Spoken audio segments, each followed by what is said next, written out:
nakakain. 2 buwang alaga ko po. Kuya, hindi po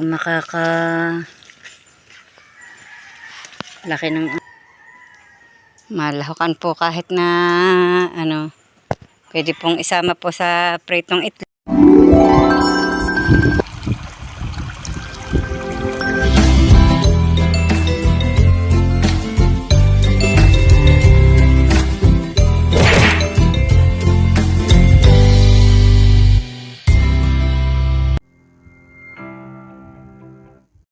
Magandang tanghali po mga kabras, at ngayon po ay panibagong vlog na naman po natin, at ako po ay nagpapahinga muna at napagod po ako sa aking ginawa. Nagkompone po ako ng mapagtaasan po doon ng mga gamit sa may kusina. Si Camille po ay nagliligpit din ng amin po mga kinainan, at may bisita po kami.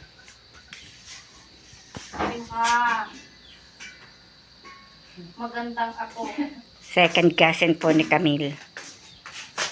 Magandang ako. Yan po ang aking ginawa. Taasan po ng mga tupperware at wala pong mapaglagyan. Ngayon po yung nag-a-assist po si Camille ng mga gamit. Ari, iyo ding hugasan at maitabi. Gas-is na mga kawali. Tsaka po mga kaldero. Siya Aljo. Tulungan mo yan, Aljon. At ako po yung bubong din po na ring pugad. Nilagyan ko po ng bubong rin pugad na ari, at pag po naulan nababasa po ang manok at saka po yung itlog. May kapiraso pong yero inilagay ko para po hindi mabasa ang nalimlim.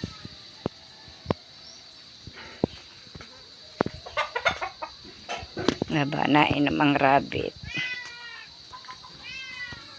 Abay, ubos na agad ang ibinigay kong painom. Kakaunti na. Pati pakain. Nakakatuwa naman ang iging kumain. Po, kitang-kita na po yung pinaka-puso po ng saging. Ang laki po ng buwig ng saging. Alam-alam matumba na naman aring saging na are. 2 po yung kwan, yung pong isang yun may puso na din. Hindi ko po lang maikuha sa inyo at sangga po ng dahon. Pero kita po ng kaunti yung pinaka-palikpik po ng puso. Are po pagkakoy po puso na din aring isang are. Parang malapit na are. Awa po ng Diyos nagbuwigan na naman po uli ang mga saging. Kaya lamang po pag po naglalakasan ang hangin ay natutumba. Yun, kita po pala din Yun po Yun. Ang laki din po ng ibubuwig ng saging na yun. Ikaw naman doon nakakain na. Nabigyan na kita kanina. Pakain na kita. Ripo pala meron na din yun. May puso na din. Aba. Nakakatawa naman.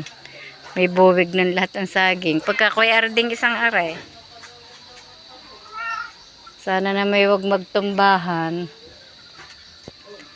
Natutumba po pagka naghahanginan.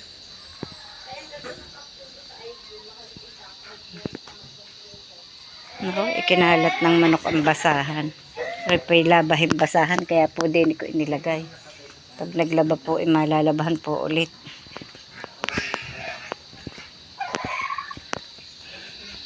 Malago na ulit ang kamote. Walang laglag na mangga din Yun, mayroon pala. Ay, may sira.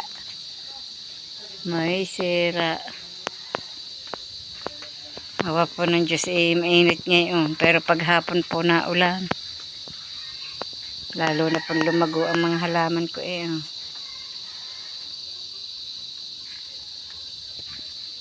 Lalo nang lumago. Aripit, tinukurang ko na lang. Hindi ko na po itinaas. At kahirap din naman pong babattaas ng ano kaya are. Babattaas ng trapal. Lagi na po akong akyat. Yan si Conchu. Conchu. Marami na rin po aring bulaklak.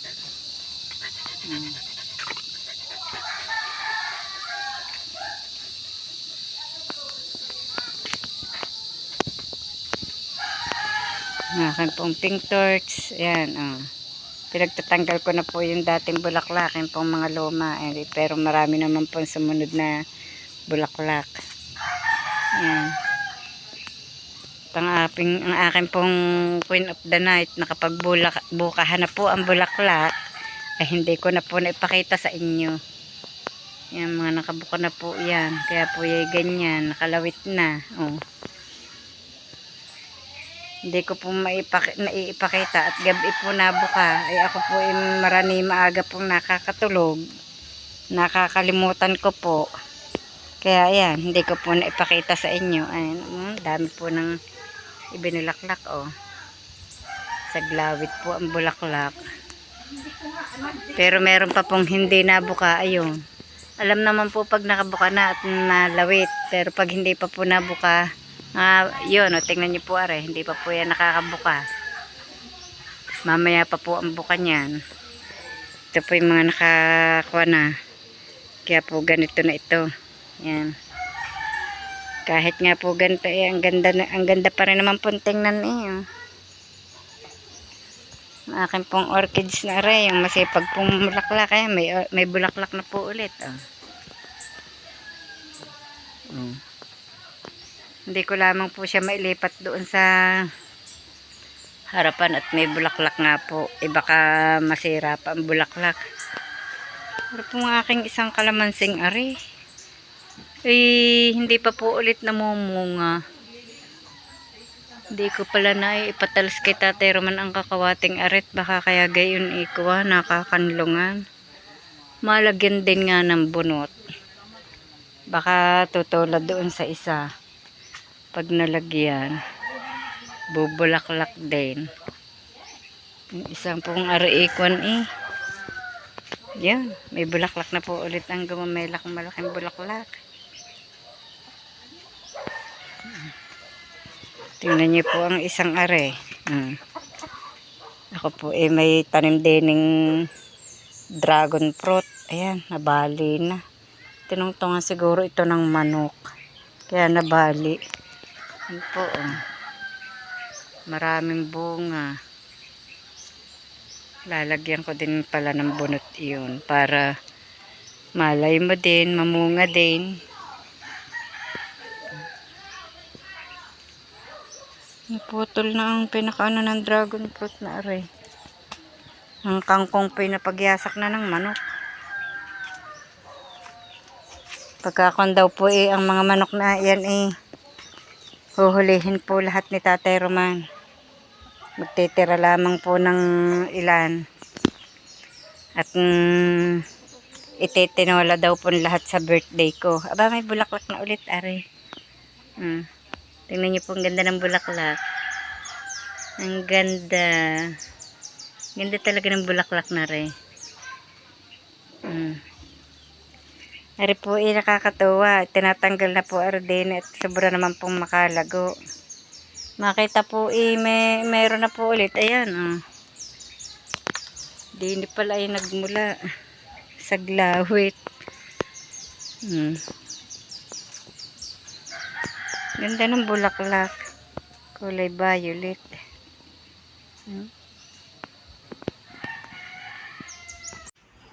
Ngayon po hapon na. Nagsalang na po ako ng tubig. Ako na po ang nagsalang at si Camille po napagod po yata kanina nakatulog.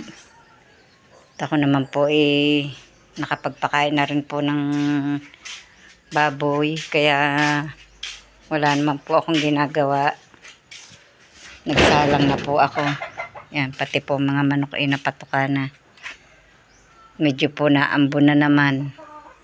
Basta kahit po mainit sa umaga, sa hapon po na bira po ng ng ambon. Naambon na naman.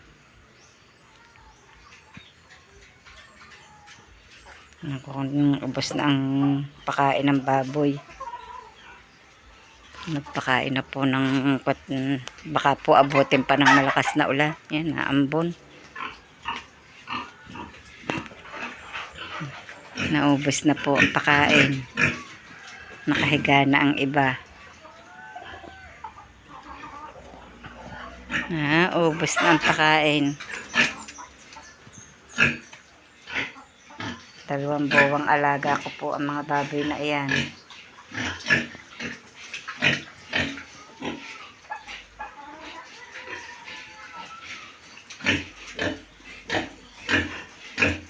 Yun pa po, ere pa po yung 3.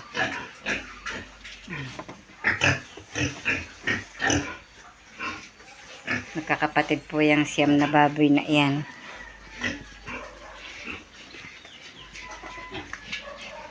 Laki na naman po ng dilim ng ulan. Oh. Babanat na naman nga po ang ulan. Hapon na naman eh. Tag-ulan na nga. Lagi nang naulan.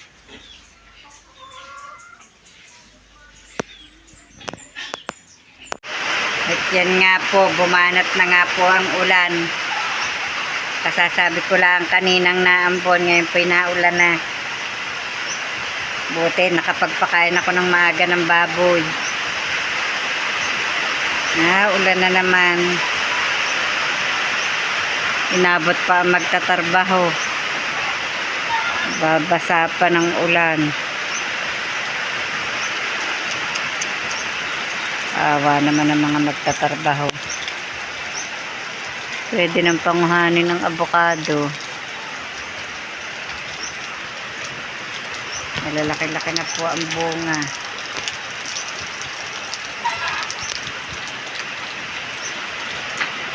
Buti nila malingas ang aking gatong.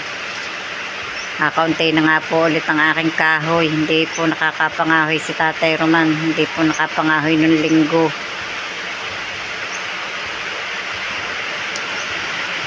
Kailangan bukas makapangahoy pa. Kaunti na po ulit eh.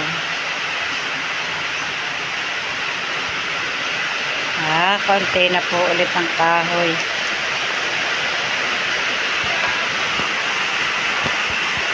Dilim na.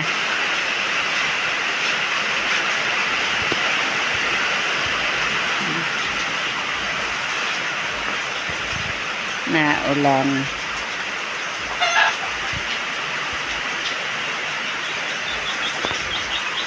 Buti na lamang po arit nalagyan ni Tatay Roman ng alulod oh. Di iba-iba po, hindi po masyadong matilabsik din ang tubig. At ari naman po sinanggahan ko ng yero. At para po ang aking aso ay hindi po nababasa ng tilabsik ng tubig. Wala pong mapag-anuhan ng aso kaya po din ko na lang ikinawan, pwede po siyang sumalta din sa labahan. Mailipat ko pala ng tali, din ko pala itatali sa hindi naman pala rin matatanggal para din siya mahiga sa ibabaw. Teka, ayusin ko tali mo dyan. Ako po muna ay magbibisita po doon sa aming tinamnan ng luya at yan po, kasama ko po si Concho pababa. Kasama daw po siya.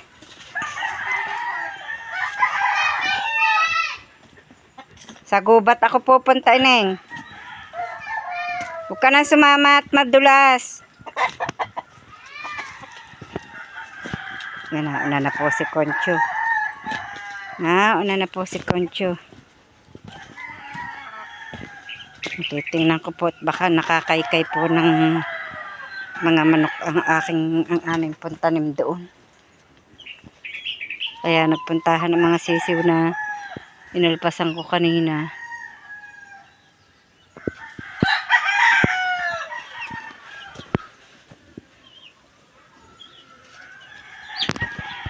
Nalpasan ko po at natutuluan po doon sa tangkal lalo pong nababasa.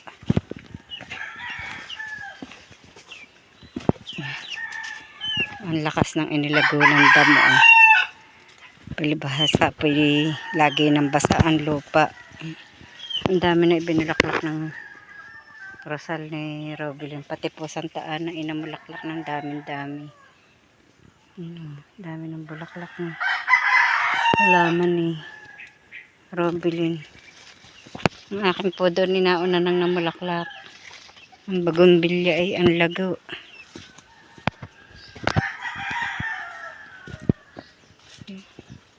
May bunga kaya ang sayote. Nagpitang inilago po ng sayote. Meron nga. Kaya lang may mga sibol na. Yun, meron. May bunga. Ang dami po palang bunga. Hindi po yun nakikita. Yun. Ang dami. Kaya ay mataas. Mahirap naman pangunin. Taas ng mga bunga. Ang dami ng pananim na sayote. Yun, mura pa yun. Ba. Yung panibago na pong sibol ng sayote. Nagsuluyan na po. Yung pong mga laglag na bunga yun, may mga bagong bunga. Hindi lang po nakikita at matataas. May mga bagong bunga. Dito po na yan, may sayoting may suloy. Dito po mailagay para po gumapang ang kanyang doon sa at diretso na po gapang sa katawan ng kalamyas.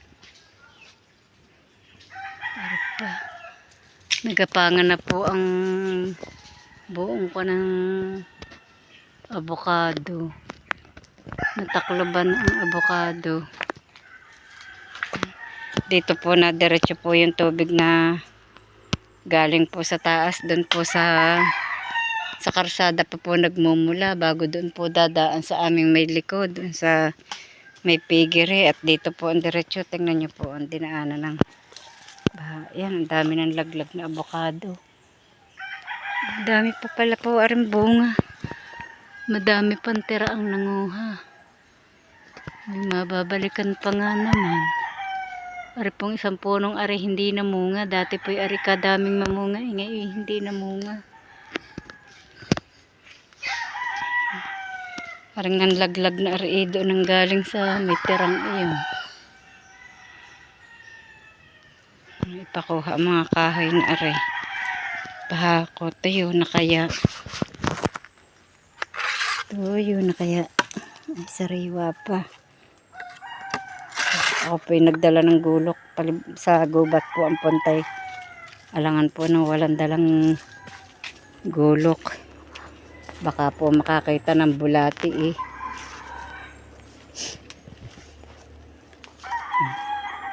May isang saging dining na titira. May suwi na po ulit. May suwi na ulit. Ang dami po ng buto na avocado. Yung pong mga nangangailangan ng buto na avocado. Meron po dito. Gamot po yan. Ako po magpapatunay. Yung pong aking balikat dati hindi ko maitaas. Igalaw. Ngayon po ayos na.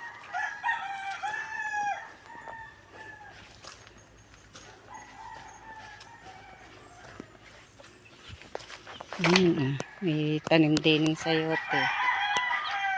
Hindi yan kagumapang. Para gumanda.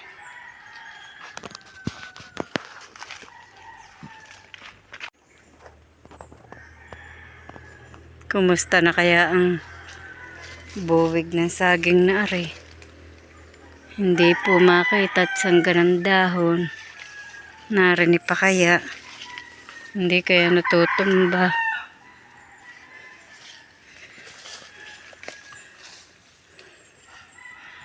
Wala namang natutumbang puno Siguro narinig pa. Nakakanlungan. Hindi po makita. Nasasanggahan ng dahon.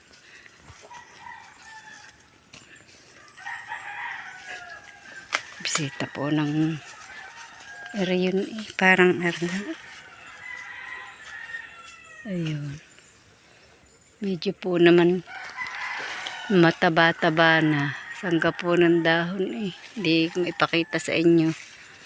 Wala pa yata uling nabuwig. Wala pa nga. Mahigpit na taas ng saging na iyan. Eh, para naman pong hindi kuwan. Para na pong puno ng mga nangka na taas. Dapat inihanggan din nila sa may anong arimit ba ito. Pagkakataas namang masyado. Yan po ang loya ni Makoy. Sibula na. Ang amin po din. Ititingnan ko din. Yan, nasibol na po ulit ang dilaw. Ito po yung turmeric. Nasibol na po ulit.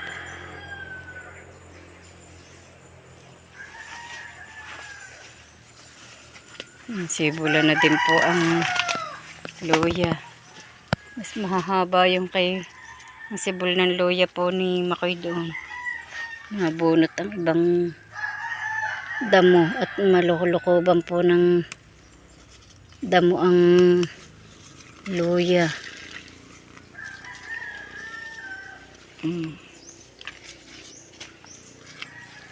Dapat ito'y hindi po naaanuhan ng damo at kuhan.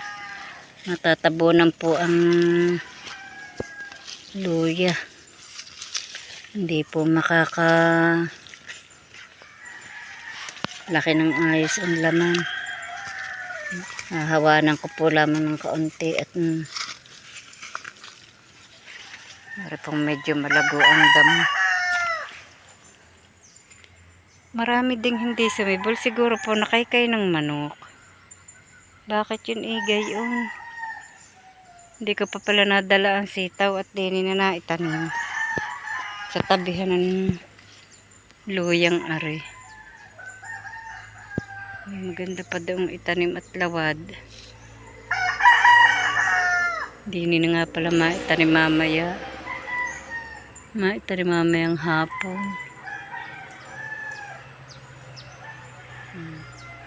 Buhay pa rin ang patani dini. Kaya lang ang bunga po naman ito hindi na rin po mapapakinabangan at tigasin na. Mabunga ang niyog. Wala lamang to yung bunga. Kailangan po namin ang niyog sa September. Mga September 5 po magsusuman. At birthday binyag po ng anak po ni Robeling Bunso, yung pong lalaki. Isang taon na po sa September 7. Sana po naman may tuyong niyog na mapapanguha ngayon pong September at kailangan po ang niyog at magbe-birthday nga po yung anak po ni Robely ng 1 taon. Tuloy binyag na po. Ipagsusuman po ng kaunti at gawa po ng pagpubininyagan. Magkukang po ng sabit sa mga mag-aanak sa binyag. 6 po yata yung mag-aanak sa binyag na iyon. Kailangan po may mga kasama pong suman.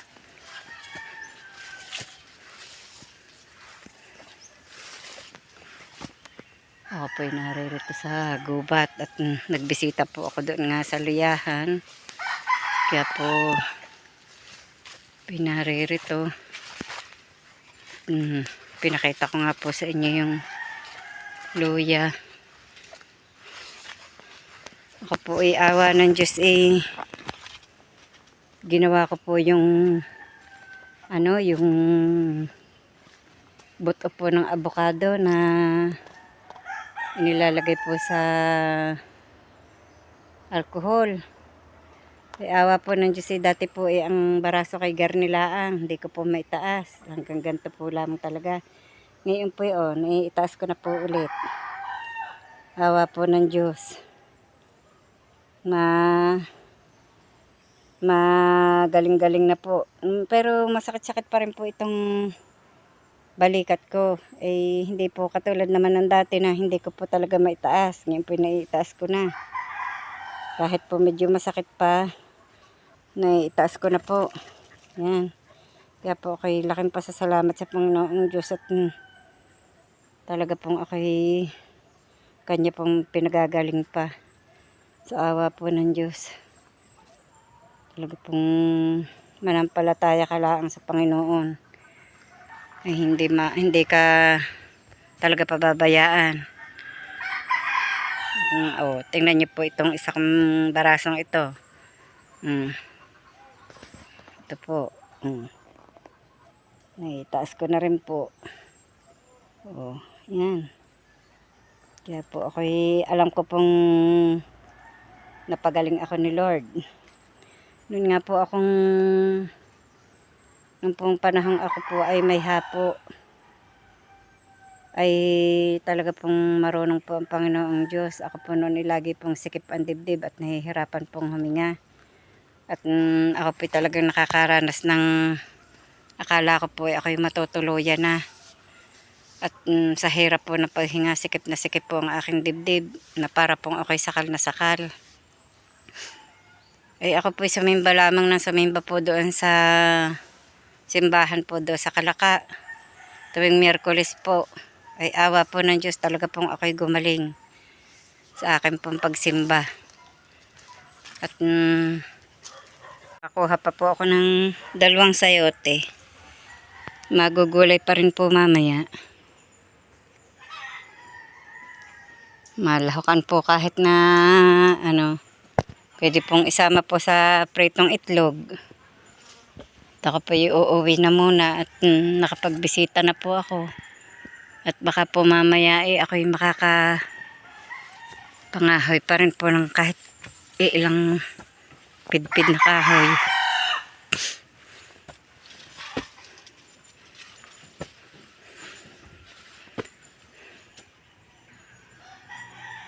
Nakapag-ipon po ng konting kahoy at pag po nagpanay-panay ang ulan ay hindi na po makakapangahoy.